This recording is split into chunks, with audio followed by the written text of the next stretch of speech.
Morning, Susie. Oh, Welcome to my show, One for the Road. How are you feeling this morning? yeah, I'm really good. Life is great, and it's great off a hangover. Yeah, life is good. Thank you. I know you've just celebrated 3 years of your wonderful sobriety, haven't I you? know, and I can't believe it really. When I set out on my sobriety, I wasn't sure, really uncertain, and felt overwhelmed. I was hoping that I would get through 1 month.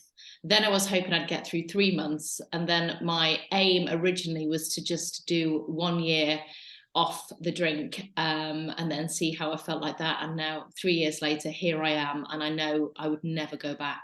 No, that's how I feel. And we can talk about this later on. But Yeah. as you know, these are life stories and people really love them and they love you.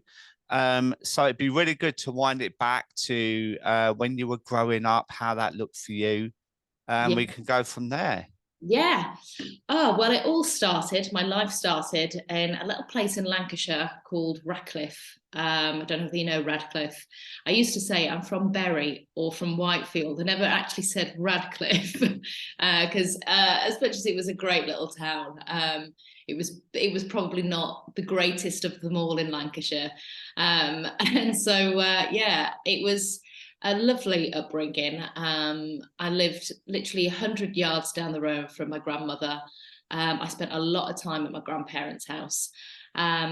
But I think possibly like a lot of people out there, I came from a home where eventually it became broken. My parents divorced at the age of 15, and they had a very volatile relationship. And probably what I didn't realize at the time is the reason it was volatile is probably because of my dad's drinking habits. Mm. But, saying that, I was very much loved, myself and my brother. My parents worked hard to give us what we wanted. My mum is now a retired NHS nurse, and she works within mental health. So a very strong, determined, and intelligent woman who, left school with not much education, but went back into getting more and more education as she kind of worked through the ranks of the NHS. And she wasn't afraid of graft and work. And I learned a lot from my mum on that side of things. And my dad, he was an entrepreneur. He originally was a wanted to be a footballer, but unfortunately, football didn't end up being his destiny. Probably because he liked the booze too much, Oh. and then he set up his own camera business, and he was a cameraman, and he did that all his life, and he ran a very successful business, and so we kind of had everything we could wish for. We went on the luxury holidays every other year. We went abroad. I remember this. It was like a camping holiday 1 year, and then they saved up to go abroad. But we went to Disney, we went to Italy, we went to lots of different places, America, Europe. And so we were very lucky we were quite well traveled by the time I was, in my teen years and left home. But as a child, I spent a lot of my time at my grandparents' house because my dad would be working hard on his business. My mum would often work nights. And so my grandparents did a lot of the upbringing as well. They say it takes a village to raise a family. Yeah. At my nan's house, aunts and uncles would be coming and going. People would be kicked out of their houses, so people would be living with my nan again. Yeah. It was very lively. I grew up with a mentally disabled auntie called Brenda, and when she was a baby, she'd got the measles, and which meant that it affected her quite badly, and she had the ability of an 8-year-old. So my auntie Brenda was around us a lot, but she also suffered from schizophrenia. So there was a lot of volatile behaviour within that household as well. So yeah, it was a very kind of lively life, really. Always on the go, something always happening, and there's no surprise that at this point in my life, I love a project and I love to constantly put my energy into things with that kind of upbringing. It sounds fascinating, actually. And sometimes our childhoods can really form our lives later on because Mm. I grew up and it was like I can honestly say, like when people say about trauma and alcoholism or whatever, you know, I had that thing where mum left, but I had quite a secure upbringing and my mum and dad didn't drink. But I was like really like kept indoors a little bit. I wasn't one of those lads that was allowed out, and I was really insecure, and I Mm, had no confidence as well.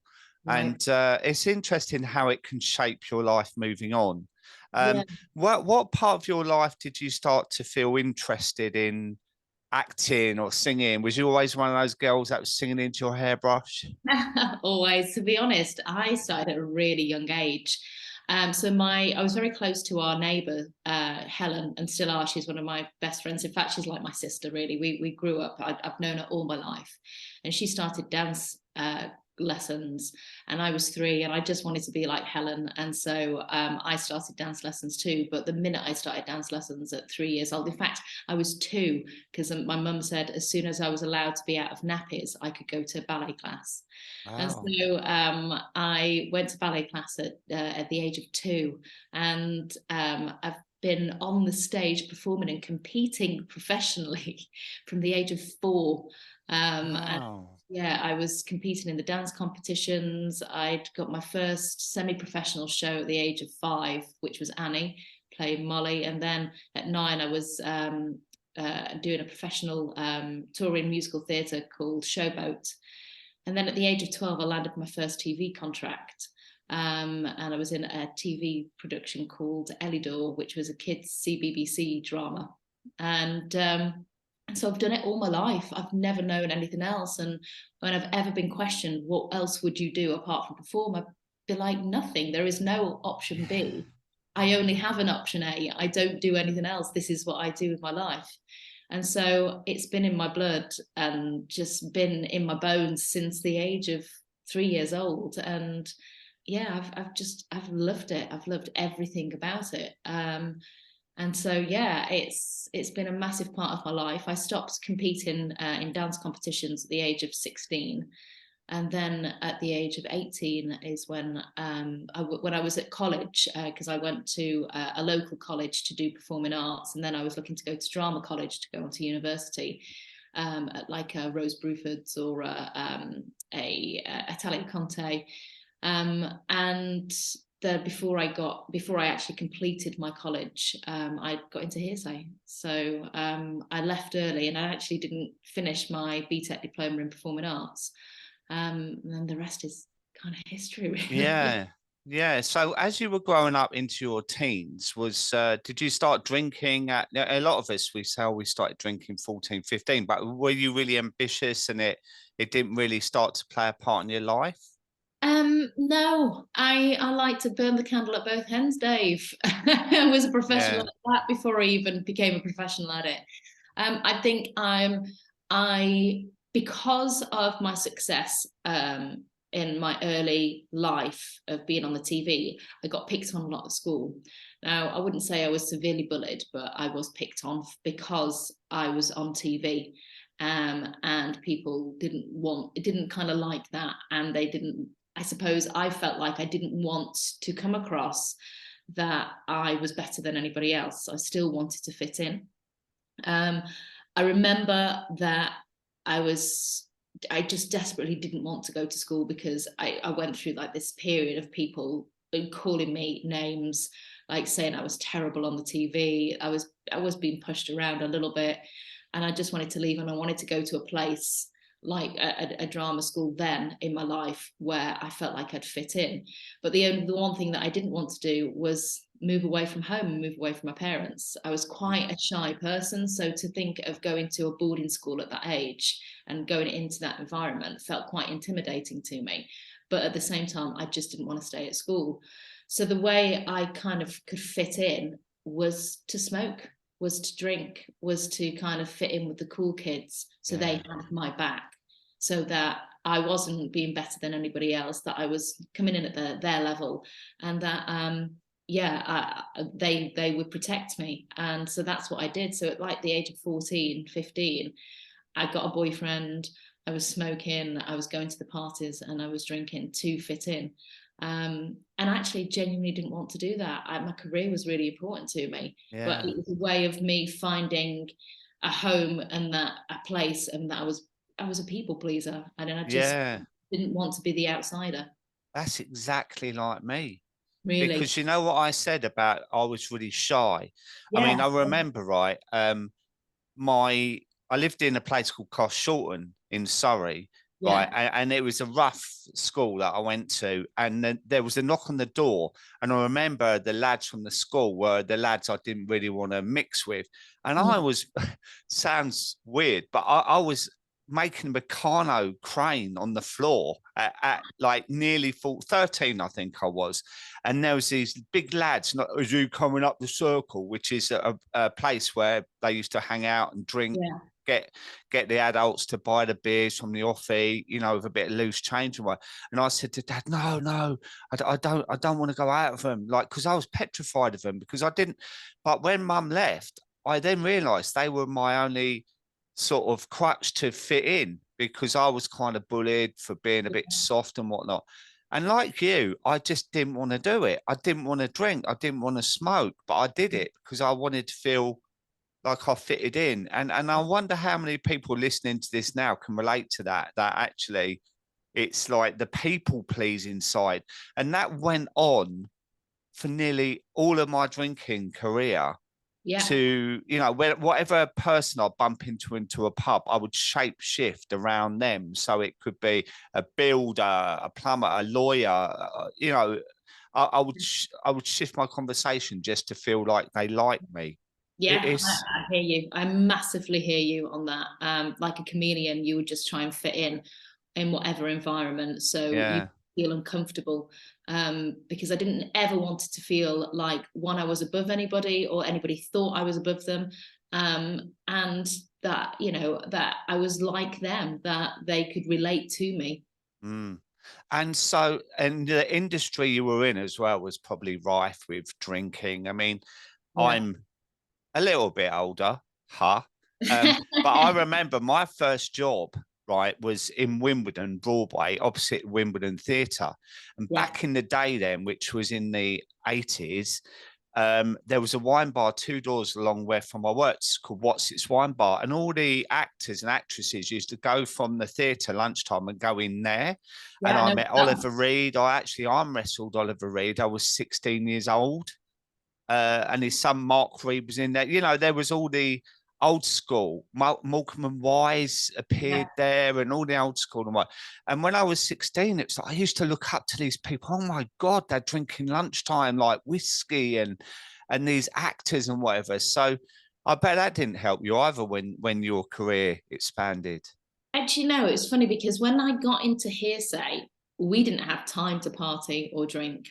And at that point, I think I'd done the youth side of things. I'd been to, you know, the parties, you know, got into the clubs, did the smoking down the alley at school, and then when I got to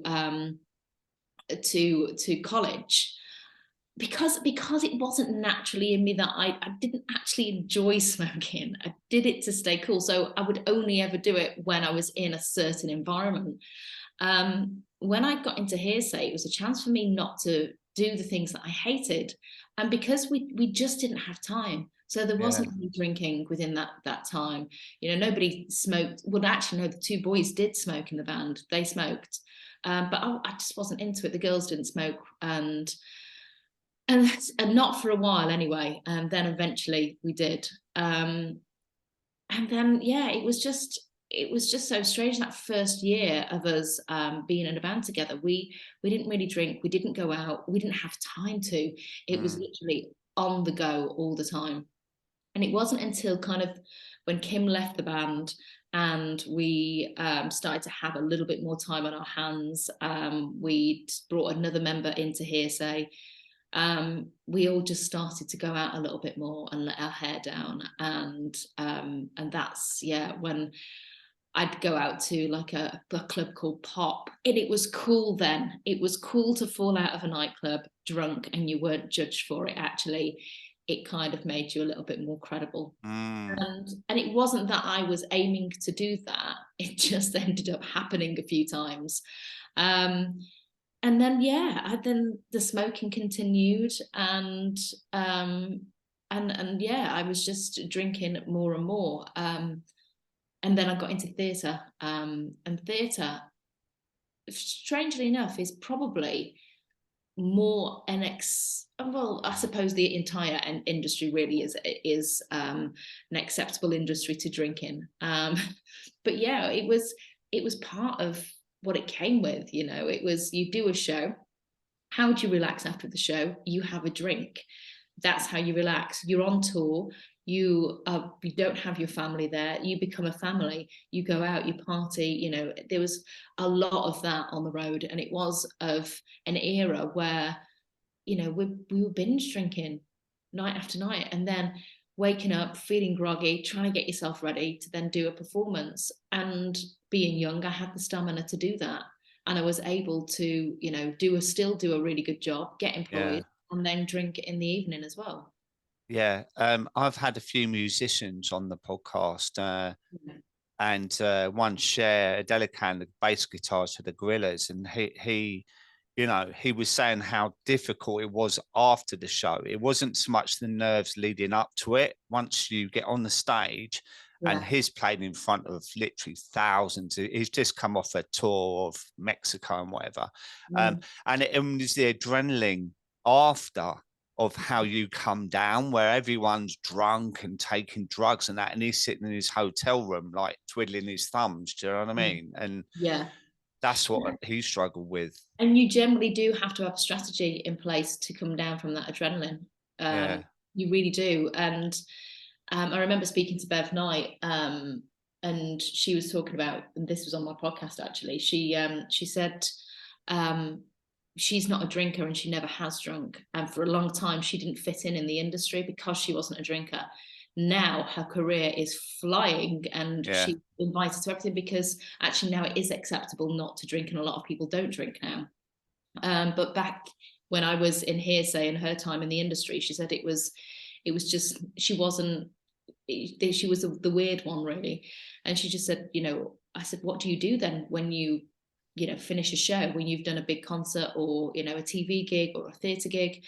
And she's like, I have this routine and I have to stick to it. Her husband brings her a bath, and her downtime, she has to become Beverly Knight. She has to leave stage Beverly Knight at home, on the stage, and she has to come home and go back to her life and have a bath, listen to a podcast, and find her way to come down from the adrenaline, so she's able to get to bed and get some sleep.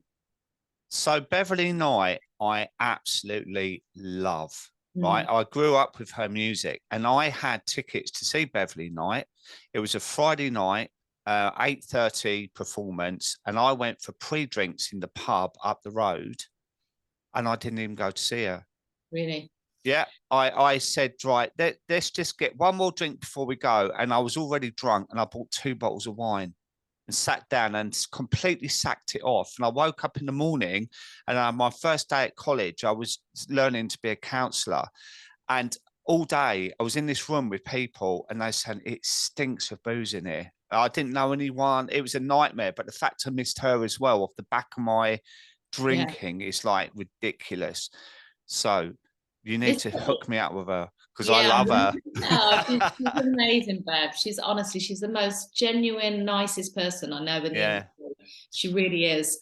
I did panto with her actually in the place that I'm doing panto at the moment in Birmingham, and she's just such a gracious, amazing. Her talent is insane. It is out of this world.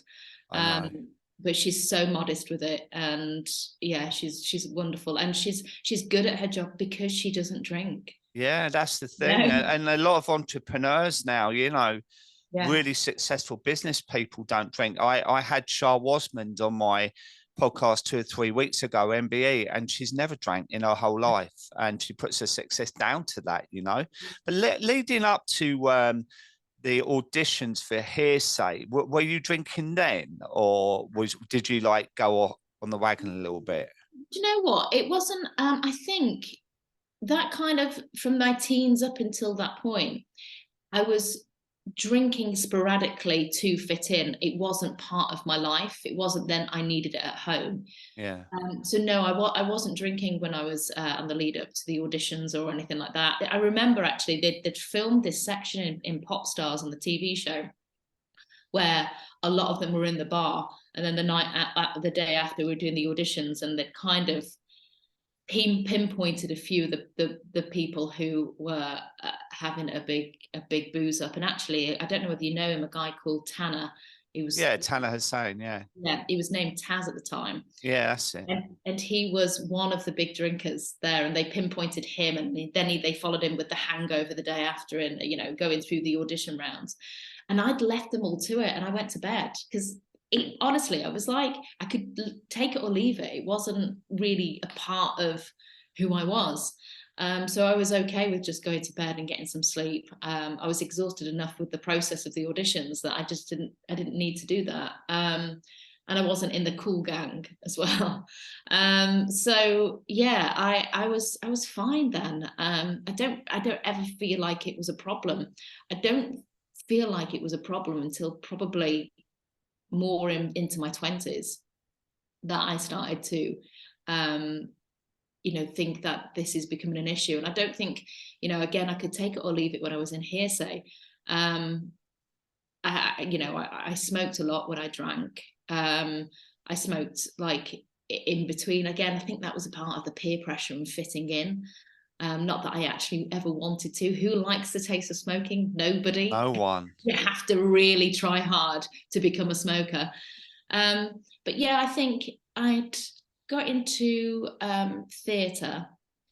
Obviously, I then got into a relationship with Darren Day, who was known as quite a big drug addict. And Darren did have a really bad relationship with drugs. He was an addict, and it was a tough period of time being with him. And I partaked in a little bit of what was going on in his world. Never kind of grabbed me or got into it, but it was around me. And I had to kind of learn how to be around an addict, and it was really difficult. It was really hard. And I didn't want that for my life. And I fell pregnant with Corey quite early on into our relationship. And again, I wouldn't have said I like to have a drink. I was a party girl, but I wasn't getting up in the morning thinking about when am I going to have that next glass? When are we going to fit this into our lives? Again, I was just going along with somebody that was a part of my environment, that it became a part of my life. Yeah. And so I fell pregnant, and then after I had Corey, I was again very much, mum first. Then my career was, I had to have my career because Darren and I split up within weeks of Corey being born. He was really poorly. He was very ill, and it's very difficult for Darren. He was really in the depth of addiction.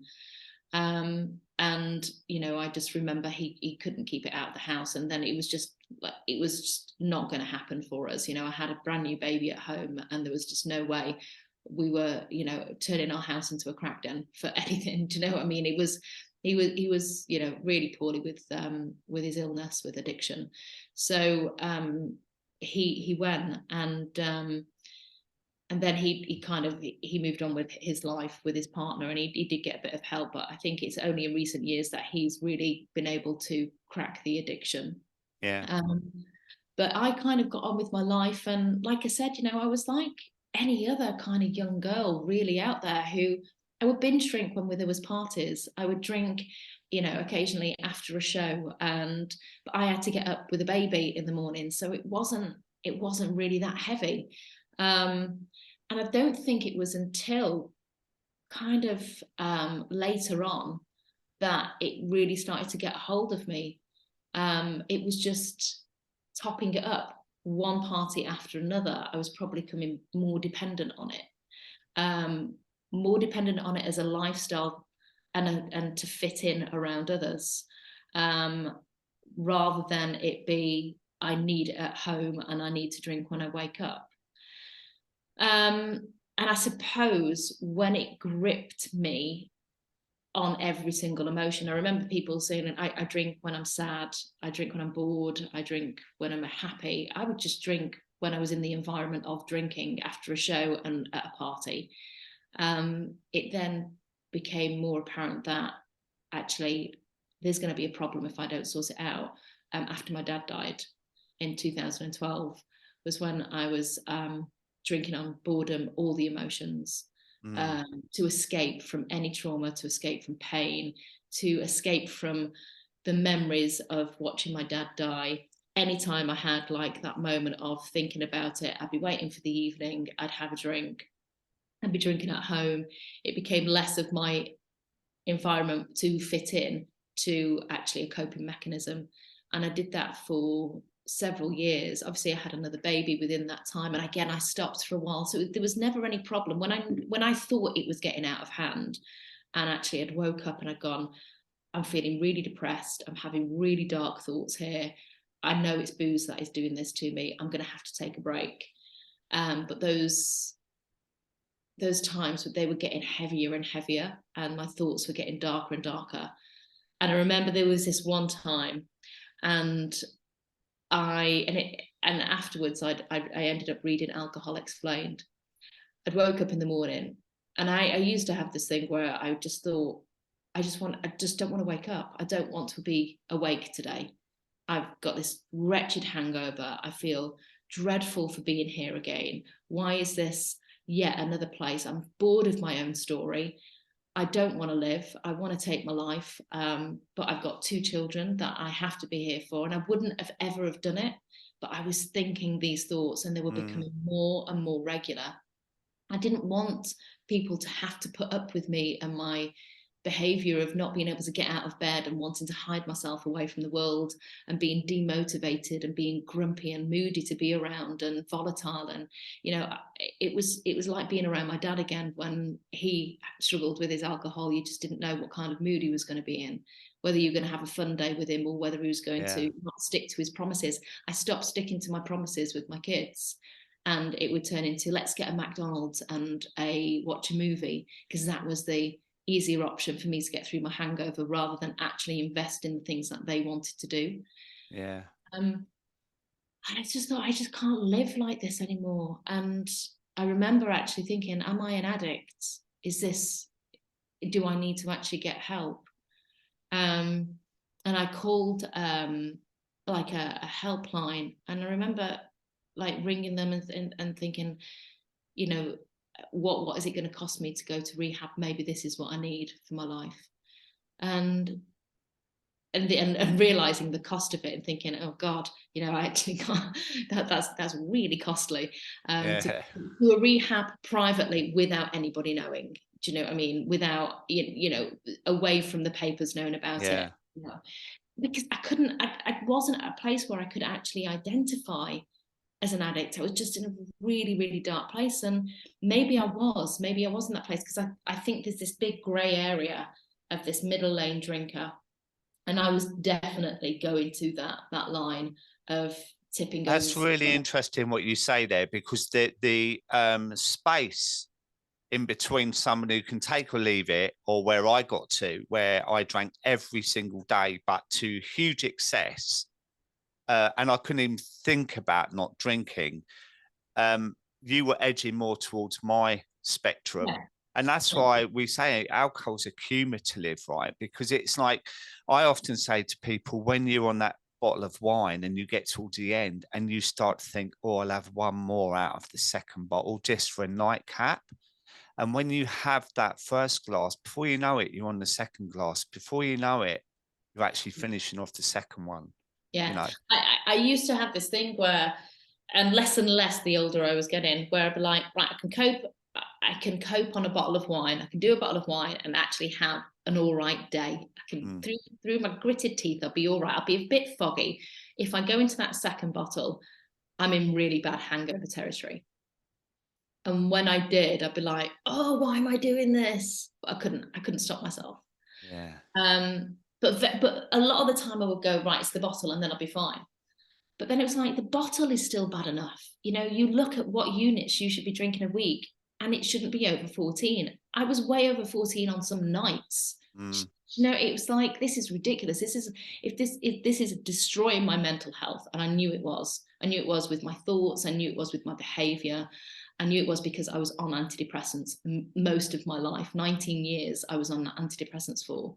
And I knew that my lifestyle was creating my bad mental health. But before I know it would have affected my physical health badly as well.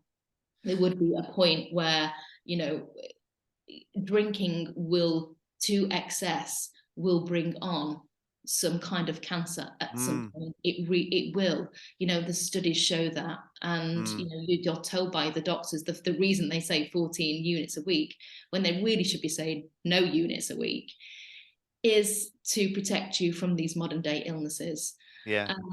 And you know, I was going to that place where it would have affected my physical health. I believe the reason my dad got a brain tumor was down to his lifestyle of, you know, treating himself so poorly through his lifestyle.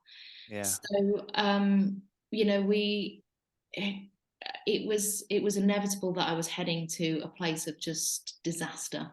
So back to the point of like, I just knew I had to do something about this. I read Alcohol Explained, and I think I'd stopped drinking for 2 months, and I got myself fit and healthy, and I felt amazing.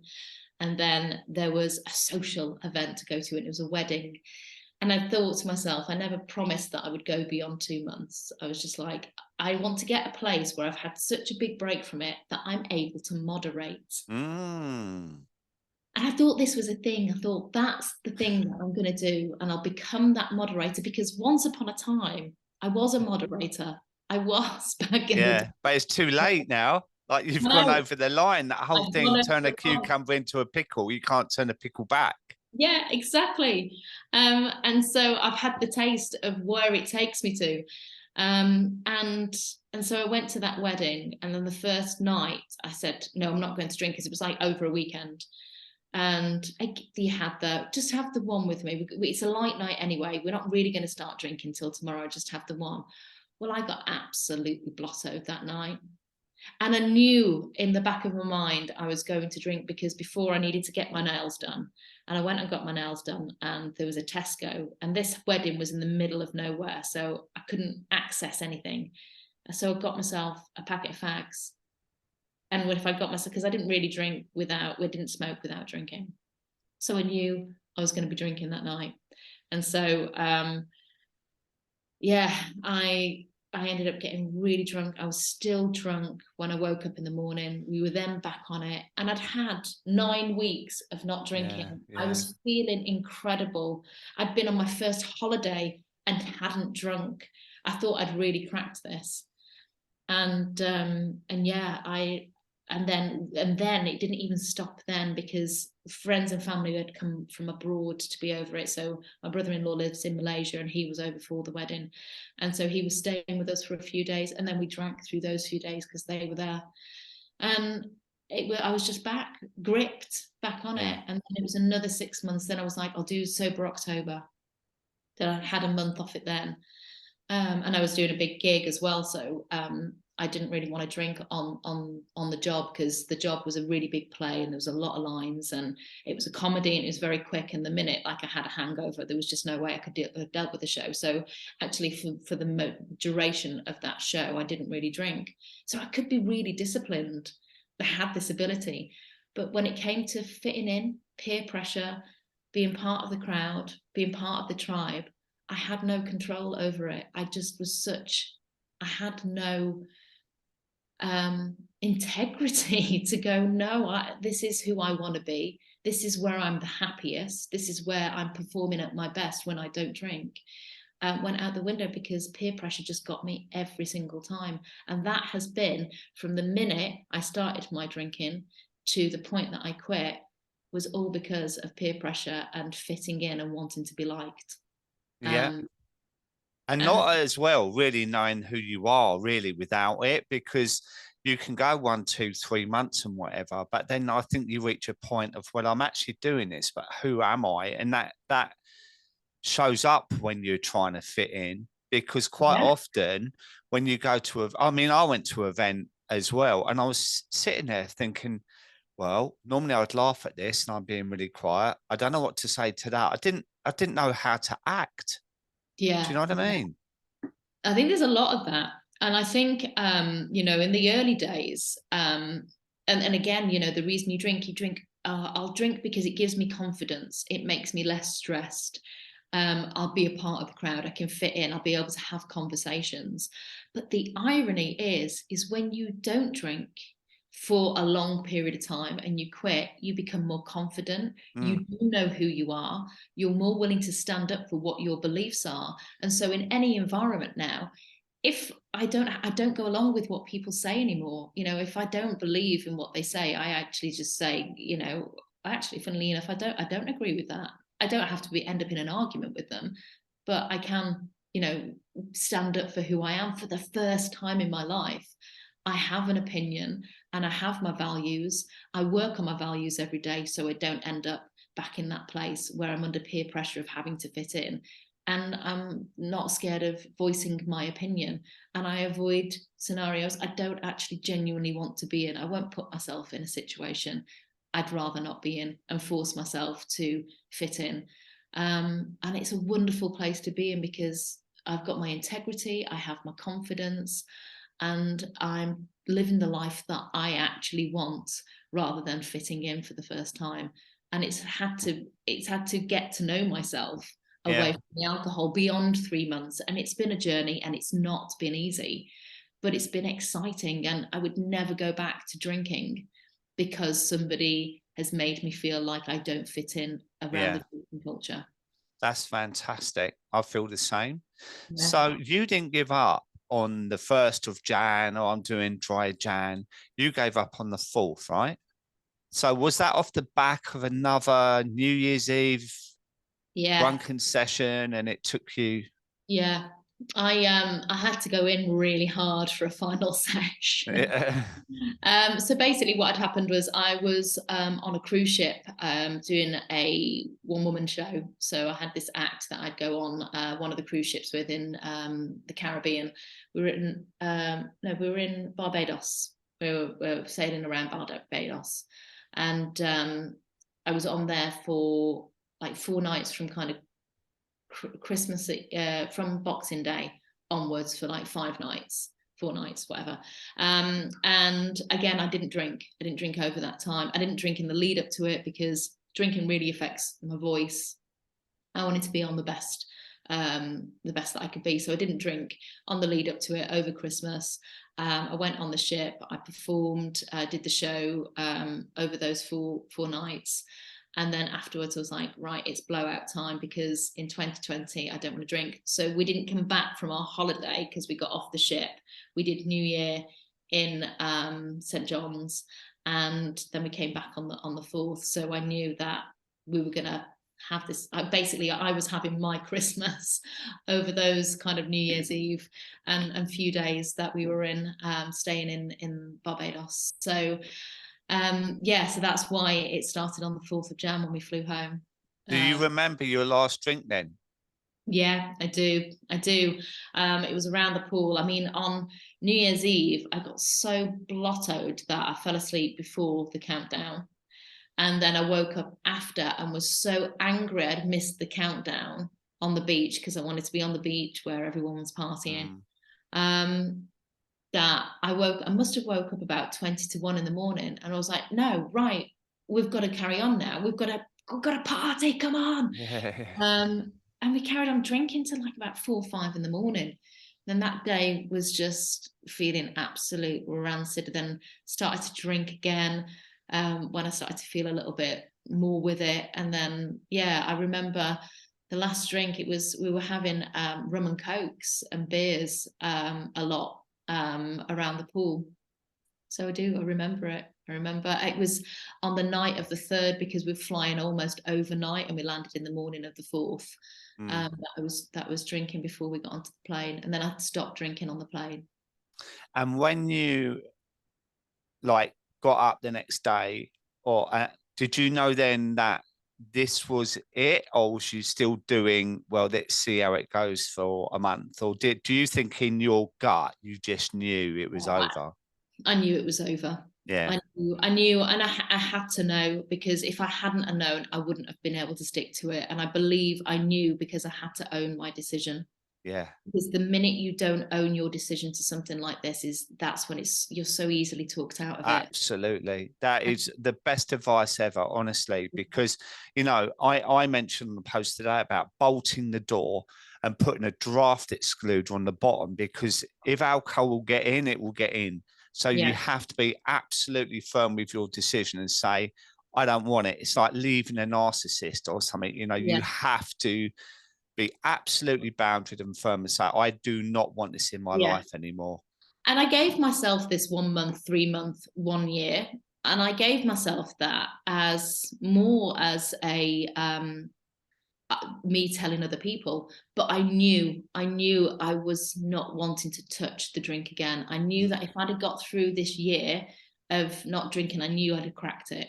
And that was my aim, was to do 1 year of no drinking. Now, I did say to myself, you know, if I wanted to go back to it, I never put any promises on it, but I knew I was owning this decision.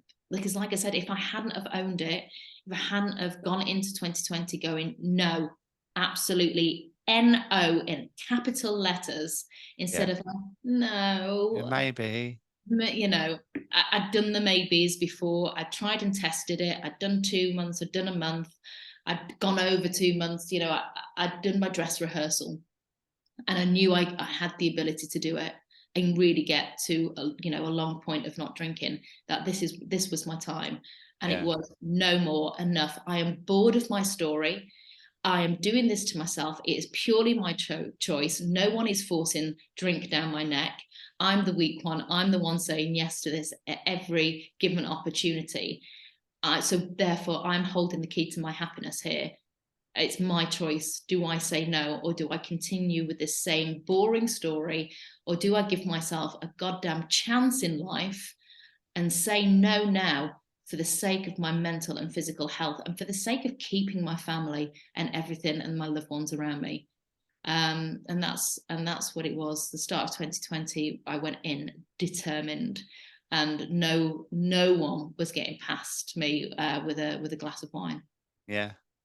It reminds me of the Gladiators. Do you remember that? And I used to absolutely love that.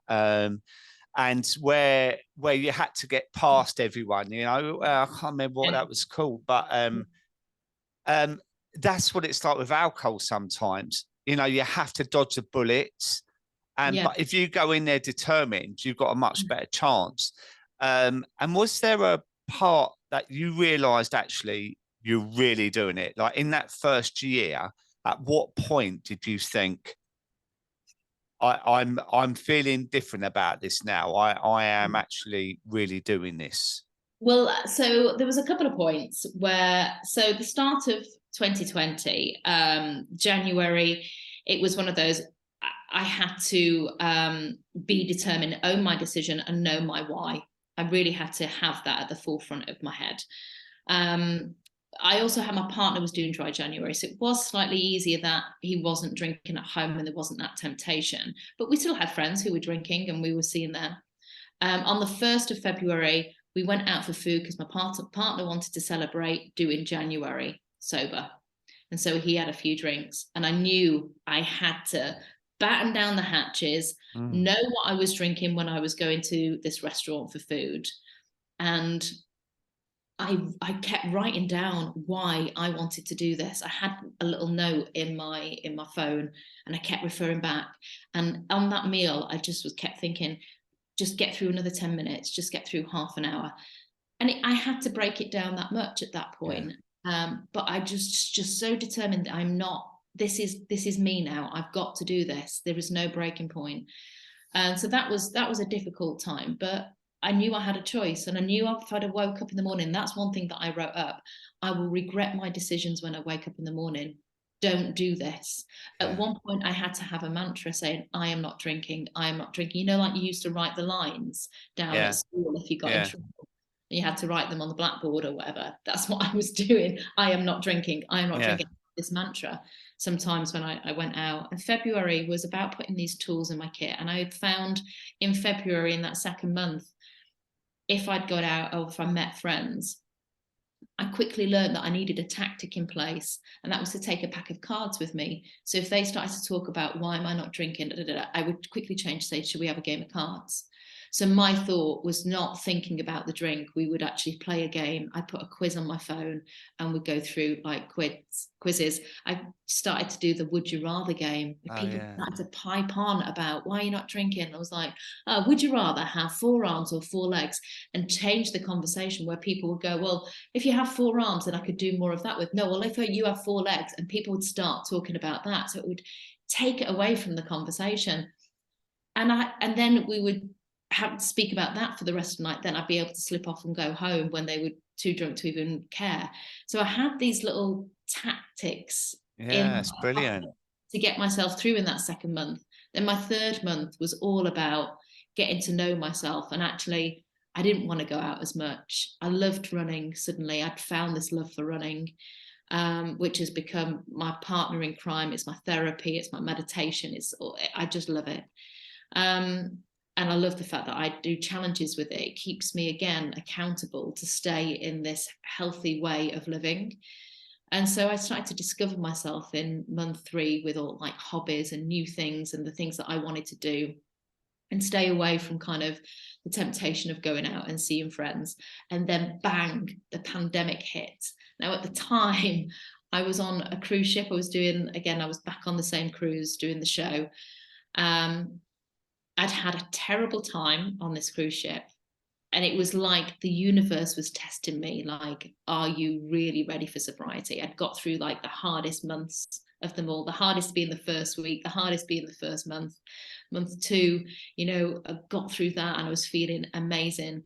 I got to the furthest that I'd ever been in my sobriety journey.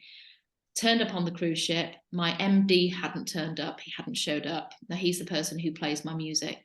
He's my pianist, but we also do duets together, and he's part of my act. He didn't show.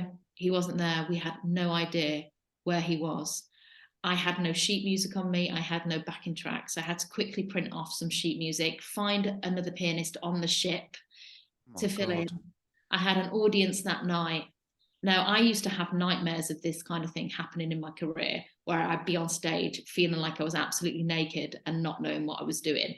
And it was happening to me. Honestly, the amount of times that I thought I'm just going to have a drink, maybe I'll find an excuse to cancel the show. I can't do this show. Anyway, I did a tiny little bit of a rehearsal with the pianist, who was furious with me for making him work on his day off. He was not happy to be there.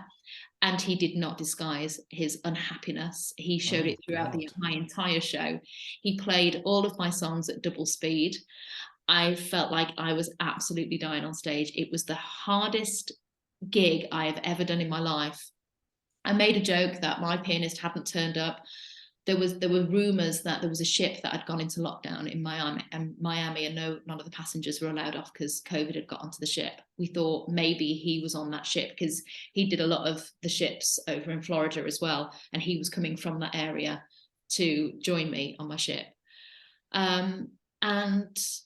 But we'd found out he wasn't on there. But I'd made the joke in the show that he might be on this ship, and we were talking about COVID during my act, and I was getting the audience to partake in like conversations and stuff, anything to not do a song with this goddamn pianist who was playing all my music really fast. Started to have a conversation, talk about my career as much. I came off, when you're just looking at yourself in the mirror and you're just like, oh God, I hate myself. I don't ever want to be seen ever again. And the easiest thing was to have a drink, I am going to get drunk tonight. But then I thought I'll be worse tomorrow, because tomorrow I've got to find backing tracks because I don't have a pianist. I don't know what I'm going to have to learn a load of new songs because I did a load of duets with him to pad out my show. So I couldn't get drunk. And I was like, no, you're not doing this. You are beyond this now. You can't have this in your life. This is not the right time to get drunk. Anyway, I'd got the backing tracks. I'd rehearsed with them. I then created the show, went on the day after. It wasn't as bad as the first day, but I was still like a little bit all over the place. Then I'd done my 4th show, finished it, and there were talks that Italy had gone into lockdown, and I was thinking the worst thing that could happen to me right now is that I don't get home, because I will, if I get locked on this ship, there is no way I am going to stay sober, because this is an awful situation. Luckily, I'd got off the ship. 3 days later, that ship went into lockdown and was in lockdown for 8 weeks with the passengers on it. Wow. And I had got home, found out that my MD, who I thought I knew well, was a crack addict, and had got off the rails. I had no idea he had any addiction to drugs. He hid it so well. He'd left Miami, gone out that night, got on the drugs, and what we thought, he was officially a missing person. We thought he'd been kidnapped, he'd gone missing, something had happened to him. His family were contacted. Anyway, when I got home a few weeks later, we found out that he'd gone off the rails and that he was massively addicted to drugs. No idea. And then, obviously we then gone into lockdown. And I remember when we went into lockdown, it was a really beautiful summer's day. It was really hot, wasn't it? Really, really hot. And we'd moved house, and which is a really stressful time. We'd moved house the day before Boris had put us into lockdown. And it was a beautiful day. And in the house that we were in at the time, we had this beautiful patio area with a gorgeous garden. And I was just thinking, do you know what perfect now is to have a glass of wine after all the chaos that had been going on. And nobody would know that I hadn't stuck to my sobriety. But then I was like, but I would. Yes. I would know, and I wouldn't be feeling great. And I had an interview with 1 Year No Beer on their podcast about being sober for 3 months. And at that time I was nearly at 100 days. And I said to myself, okay, get to 100 days, do this interview, and then see how you feel. But again, I had to have that, no, you can't do this. And I'd had this chat with the 1 Year No Beer gang. It really inspired me. Again, I'd got that from the community. And that's when I realized community is going to be massively important in this journey. I need to literally rally right around the sober community. I think that's when I discovered you. It's when I started to talk to Andy Ramage. I think a few months then down the line, Matt Pink had started his sober journey and started to share online. And I'd been in contact with William Porter, because his book was really, although I hadn't cracked it at the time, the year before, his book was really the starting point for me to really understand how to stop drinking alcohol. And so then I knew that accountability of community, finding my tribe, finding people to be around was going to be really important on this journey. Sharing my story was going to be important. So I started to talk about my mental health. I started to share my running journey, my sobriety journey. And then it just started to grow from there. But yeah, there was a moment where I thought, I can't do this. The universe doesn't want me to do this. Yeah, I've had honestly similar things happen to me in my life that it's been that sort of knife edge where it's like I go that way or that way, you know, but it's always been my belief in this is the way forward for me, because if I do go that way, that's the end for me, because I am quite a bit older, in fact. And my drinking, you know, I was on 4 different medications. I was 3 stone overweight. I looked ill. And I thought the universe is actually telling me to go this way, to go that way, you know. But 3 years on, Susie, and, you know, watching your journey, and I said that properly because everyone knows I don't like that word, your sober adventure is absolutely brilliant. Your life is just on fire at the moment, and it'd be really, really great to talk about what you've achieved since your sobriety. Your running is amazing. Was it an ultra marathon that you ran? Yeah, I ran, when was it? May 2021. I ran for 19 hours consecutively, which I covered 60 miles doing. That's mad. Yeah. How did you feel at the end of it? Awful. I felt like I'd been on a 3-day bender. Yeah. Yeah. But it was amazing because the reason I ran 19 hours was because at the time the statistics showed that 19 people take their own lives every day in the UK. And so because of the suicide rates and how I struggled with my mental health, and the people close to me have struggled with their mental health, friends of friends have taken their own lives, I just thought, actually, this is quite significant for me to run for the Samaritans. So I did it for the Samaritans. And it was a real metaphor for me, the running, that moment when you think you don't have any more in you, the moment you don't know what kind of day you're going to have when you wake up, when you have struggling with mental illness. It's all very similar to the running journey, is about putting one foot in front of the other, knowing that it will get easier, it will get better. And so I ran that ultra, and I'm now actually in training for another ultra, but we're filming a documentary on it. So again, it's about mental health. But with this ultra, I don't know what I'm running, so I don't know what I'm training for at the moment, because I'll find out on the day. I'm running over 4 days, and each day I'll find out what it is that I'll be running that day. So I'm currently running whilst doing panto, so I'm training for that. It's really exciting to be able to film a documentary and really talk about the way we live, our lifestyles, because that's really what it's about. It's about, are we doing this to ourselves? Are we destroying our own mental health by the way that we are living? Are we buying into this stimulating lifestyle that we lead, this fast pace, the social media, the news, by buying into that is enhancing our lifestyles by turning to quick fixes of happiness. Instant gratification all the time, like the swiping on social media, they relate it to the one-armed bandits back in the day, that addictive pulling of that arm, or the fruit machines and that, where you've put 20 quid in, you think, I'm just going to put another pound in to win my money back. It's crazy, and it's all about slowing down, isn't it? And this is where you come into your own as well, because you've got your Happy Health Club app now. Do you want to tell us all about that? So in the pandemic, again, to keep myself accountable, I would run fitness classes.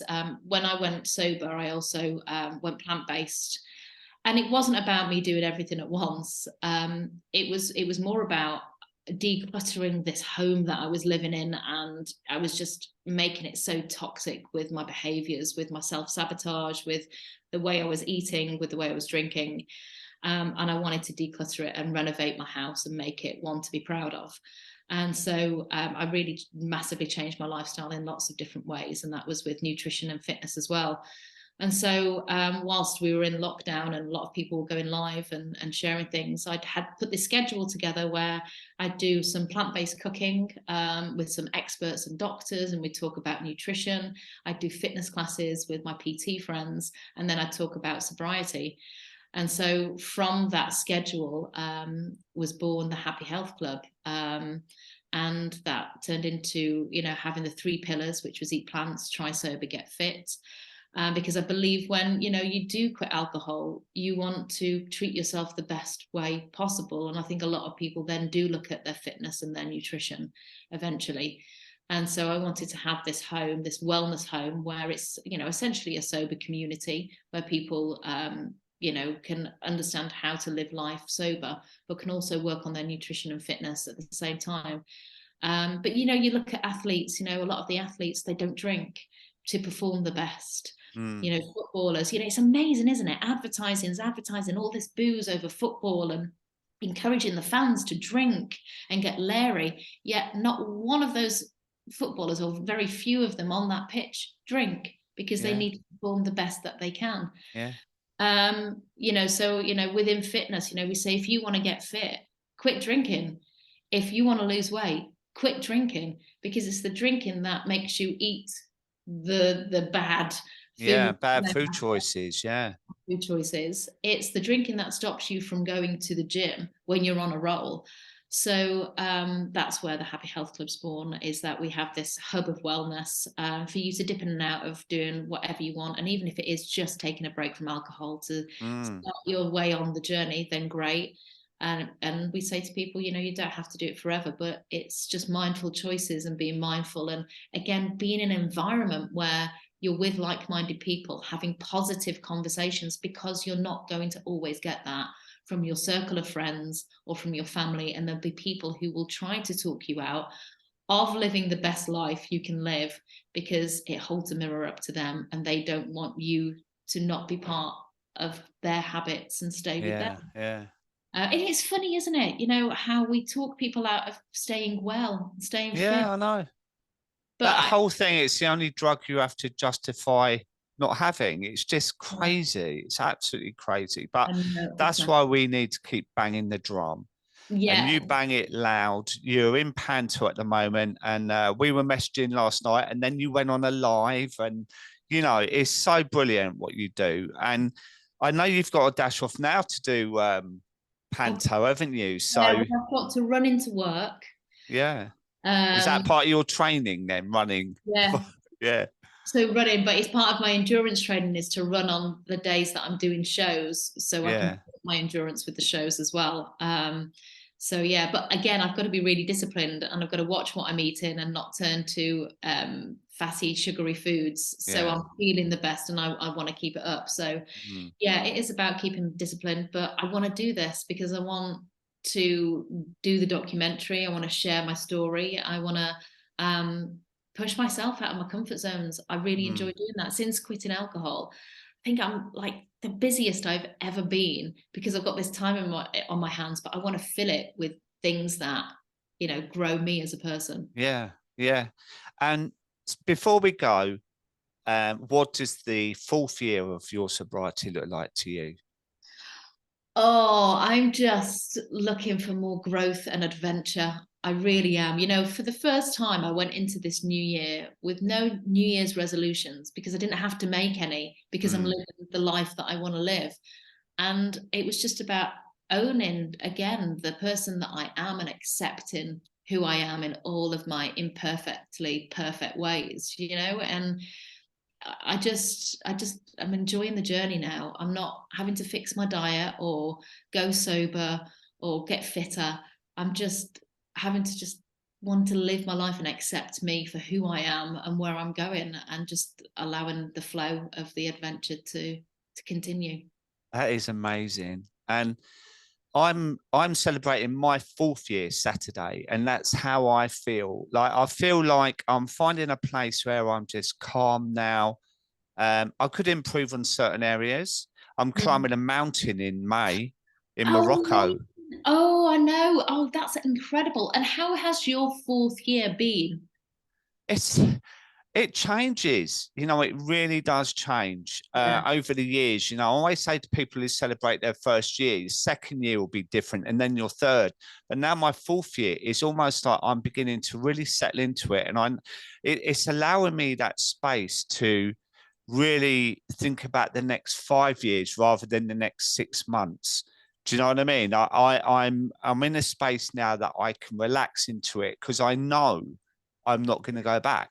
Yeah. I honestly know that. I got no reason to, and I just don't want to. So it's more of a plan for the next 5 years. And like oh my God, this is horrendous, right? So when I realized it was January the 1st, I looked at my birthday, and then I thought, I'm 60 next year. That is horrific. In the old days, right, you used to get a bus pass, a free bus pass. But do you know what? The thing is, Susie, I'm here. I don't think I would have been here if I'd have carried on the way I am. And I'm feeling really great. I really am. And I say to people that in their 50s or 40s, you're never ever too old to change your life. You really Yeah. are not. And you look great as well. You look Oh, really thank you. strong and fit and healthy. And that's the age isn't anything, is it? If you're No. looking and feeling, if you're feeling great, that is, you know, the best way to be. Yeah, I'm going to leave it there on that wonderful compliment that you've just gave me. So thank you so much for fitting me in with your tight schedule. It's so lovely to have you on my Oh, thank you. podcast. Thank It's you a for real having honor, actually. And all the best for this me. year and your running and your documentary. Please let us know when it's out, and we'll all watch Yeah. it. Thank you, and well done for all the work that you're doing, and the fact that you're keeping me inspired too. So thank you. Oh, thank you, Susie. Have a great day, and I'll see you soon. Thank you. Take care. Bye.